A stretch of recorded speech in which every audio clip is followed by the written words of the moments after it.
Many educational content creators give result-oriented thinking a bad rap, and they praise having a process-oriented mindset. It's usually discussed in a black and white fashion that result-oriented thinking can only be good in the short term. I'm making this video to clear up some of those misconceptions surrounding both mindsets. Each of these mindsets bring their own benefits, both in the short and long term. First, I need to give a definition for result-oriented, and later I'll talk about process-oriented. To put it simply, result-oriented thinking is when you base your actions on what you believe will get whatever results that you're wanting the fastest. You don't care about how you achieve the result, within reason of course, as long as you see quantifiable progress towards your goal. Obviously, most people are going to avoid some means to the end, such as getting boosted, win trading, funneling, maining Yumi, etc. Anything that would make people deny or at least start to question the integrity of their climb.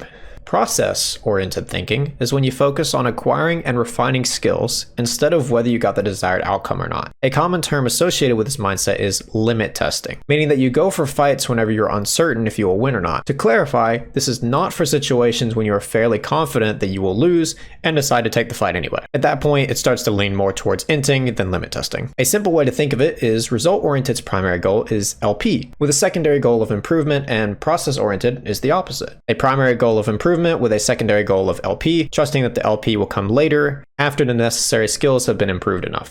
Educational content creators and communities generally hate on result-oriented thinking because of the potential downsides when taken to the extreme. I'll be honest, there's quite a few. The most common are tilt queuing, blaming teammates, tunneling too hard on LP gains and losses, and champion swapping. In extreme cases, some people even role swap. While these are real problems, it's important to note that all of those are completely under your control. They are purely emotional responses, not a limitation in knowledge nor mechanics. Being tilted isn't always a choice, but how you respond to that tilt is. The solution is always going to be some form of discipline, combined with the plan to make it easier to accomplish. As long as you put in all the necessary steps prior, it shouldn't take that much discipline, just a little bit. If you have a problem with tilt queuing, limit the amount of games that you play to a set amount. This should be decided at the beginning of your day, not on a game-by-game basis as you're playing. It's much easier to stop when you decide that you're going to quit at 5 games, regardless of how the games go, than it is to stop purely based on how you feel. If you don't, you'll likely get caught in the cycle of wanting to get back the LP that you lost. All you'll be thinking is, I should have won that game. I should have gotten that LP.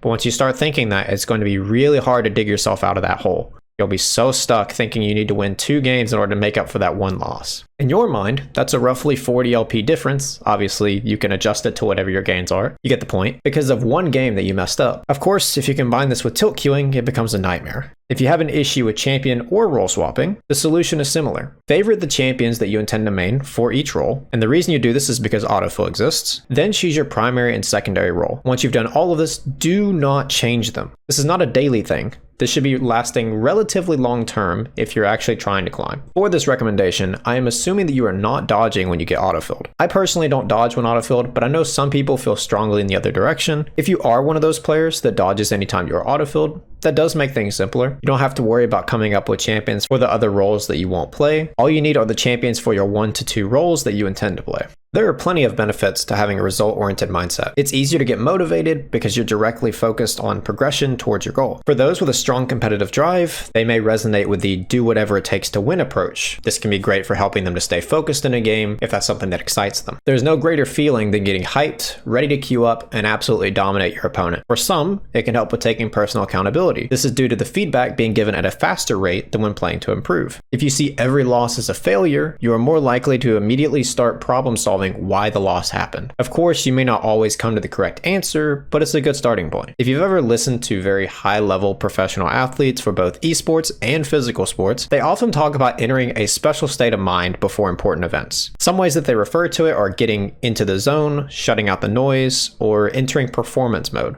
In that moment, their goal is not to improve, but to draw out the best performance that they can at their current level. When they do this, it gives not only themselves, but also the spectators and other players a clear indication of how good they are at their sport. Contrary to popular belief, there are a ton of potential downsides that come with having a process-oriented mindset. However, similar to what I talked about before with result-oriented, it's all based on how you respond to difficulties both in and out of the game. With process-oriented, there's a disconnect between what you're working on and your actual goal. For some, that's a good thing, but the problem with this is feedback is slower and not as obvious, especially if you choose the wrong thing to focus on. For example, If your early game is very weak, but you decide to put most of your focus into improving your late game, you're probably not going to see positive results for a while because you aren't hitting the most significant weak point of your game. It's not to say that you won't have any progress, but it will be significantly delayed by choosing the wrong skill. Many find it harder to get motivated when the focus is on refining a skill. They'll approach it the wrong way and get really frustrated whenever they make a mistake over and over again. This leads them to mentally shutting down. Sometimes this is a conscious decision, but a lot of times it's subconscious. You don't even realize you're doing it. Whenever that mistake occurs in the game,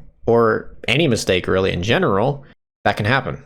This is often due to unrealistic expectations on how quickly gameplay is going to look really good, especially when playing in an improvement mode instead of performance mode. When your mind is so overwhelmed with trying to avoid mistakes and play the perfect game, all you're going to do is create more mistakes. Because you don't have your mind focused on making good plays, it's only avoiding bad ones. Another possible downside is that this mindset is very long-term focused. For some, this is a good thing, but for others, it can remove their fire to improve. They take a good puff of copium and trick themselves into thinking that even though they haven't climbed in months, it's because they weren't focused on climbing and not that they failed to make significant progress on what they needed to improve on. They'll endlessly wait and hope for things to eventually click, leading them magically skyrocketing in rank afterwards, but most of the time, that's not the case.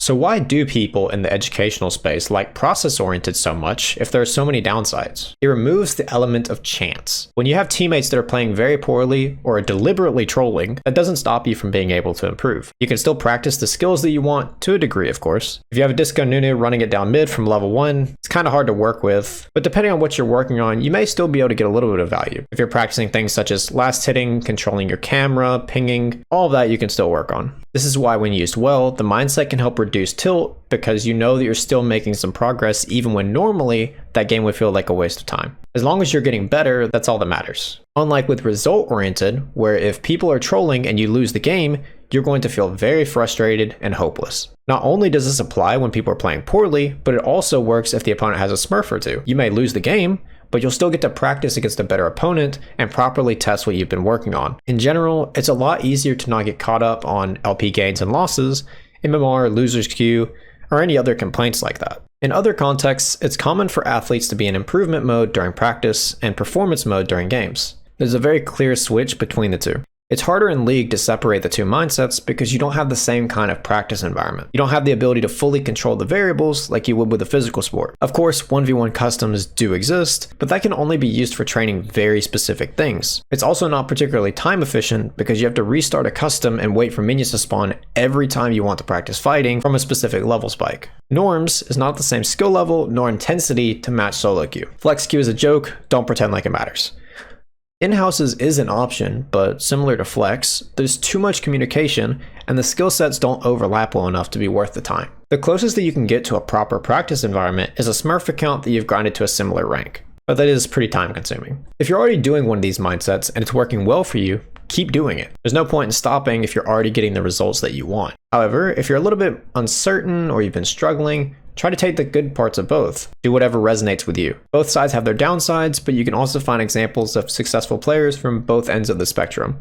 Think of them as different options or methods to reach the same endpoints, and then you can decide based on whatever you find most effective and/or maximizes your level of personal enjoyment while working to get better at the game. It's okay to go back and forth between the two. I've done it many times myself in the past. Sometimes, especially when you're on a big loss streak, it's easy to lose confidence, and if that happens to you, you'll think, okay, let's try something different. And that's okay, as long as you don't do anything too emotional like tilt queuing. As I said before, it's perfectly okay to experiment with different ideas and come up with your own perspectives about the game from your experiences.